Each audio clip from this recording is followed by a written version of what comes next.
عبید اور آپ دیکھ رہے ہیں لرن فار لائف۔ آج کی کہانی ایک کلاس روم کی کہانی ہے جس میں ایک پروفیسر کلاس میں کھڑے ہو کر تمام بچوں سے مخاطب ہو کر کہتے ہیں کہ کیا آپ میں سے کوئی ایسا بچہ ہے جو 10 کلو وزن اٹھا سکتا ہے۔ بہت سارے بچے جو ہیں وہ ہاتھ اٹھاتے ہیں۔ پروفیسر مسکراتے ہیں اور کہتے ہیں کہ کیا آپ میں سے کوئی ایسا بچہ ہے جو 20 کلو وزن اٹھا سکتا ہے۔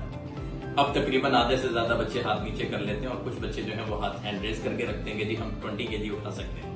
اب پروفیسر نیکسٹ کویسچن کرتے ہیں کہ کیا آپ میں سے کوئی بچہ ایسا ہے جو 40 kg وزن اٹھا سکتا ہے۔ تو بہت سارے بچے جو ہیں وہ ہاتھ نیچے کر لیتے ہیں، صرف ایک بچہ جو ہے وہ ہینڈ ریز رکھتا ہے۔ سب اس کو دیکھ کر مسکرانے لگتے ہیں۔ اب پروفیسر اگلا سوال کرتا ہے کہ کیا آپ میں سے کوئی ایسا بچہ ہے جو 100 kg وزن اٹھا سکتا ہے۔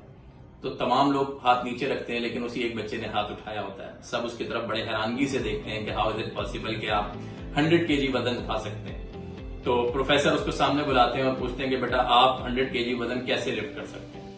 تو وہ کہتا ہے کہ سر میں اگر وہ کوئی گاڑی ہے تو اس کو جیک لگا کر پش کر کر اٹھا لوں گا، اور اگر کوئی اور چیز ہے تو اس کے ذریعے میں ایکسیلیٹر یا کوئی بھی اپنا ٹول یوز کروں گا اور چیز کو جو ہے میں لفٹ کر لوں گا۔ تمام لوگ بہت ہنستے ہیں لیکن پروفیسر اس کے لیے کلیپنگ کرواتے ہیں اور کہتے ہیں کہ بالکل صحیح آنسر ہے، کیونکہ میں نے جو کوسچن کیا تھا اس میں یہ کہیں نہیں لکھا تھا کہ آپ نے ہاتھوں سے وزن اٹھا کر کندھے پہ رکھا۔ میں نے یہ کہیں نہیں کہا تھا کہ کیا نام ہے وہ چیز جو ہے وہ آٹا ہو سکتی ہے یا کوئی ایسا ٹھوس سامان ہو سکتا ہے۔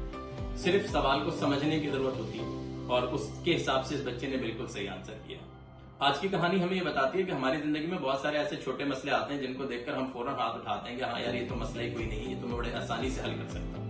کچھ مسئلے ایسے آتے ہیں جس میں ہم تھوڑا سا پریشان ہوتے ہیں کہ یار پتہ نہیں حل ہوں گے یا نہیں ہوں گے، اور کچھ ایشوز ایسے ہوتے ہیں جن کو دیکھ کر ہم ہاتھ کھڑے کر لیتے ہیں کہ یہ تو امپاسبل ہے، یہ تو مسئلہ حل ہو ہی نہیں سکتا، میرے اوپر بہت بڑا برڈن پڑ گیا۔ لیکن اصل چیز کیا ہوتی ہے کہ ہمیں اس کا صحیح پیراہے میں جائزہ لینا ہوتا ہے، بالکل اس بچے کی طرح کہ یہ مسئلہ کیسے حل ہو سکتا ہے، کیونکہ وہ اللہ تعالیٰ جو انسان کو آزماتا ہے وہ اس کے اسباب بھی بنا دیتا ہے، لیکن صرف سمجھ بوجھ کی ضرورت ہوتی ہے کہ ہم اس مسئلے کو کس طریقے سے اچھے طور پر ٹیکل کریں کہ وہ مسئلہ حل ہو جائے۔ زندگی میں کوئی ایسا کام نہیں جو ناممکن ہو۔ اللہ تعالیٰ کی ذات نے انسان پر بڑا کرم کیا ہے کہ اسے اشرف المخلوقات بنایا اور بہت ذہین بنایا۔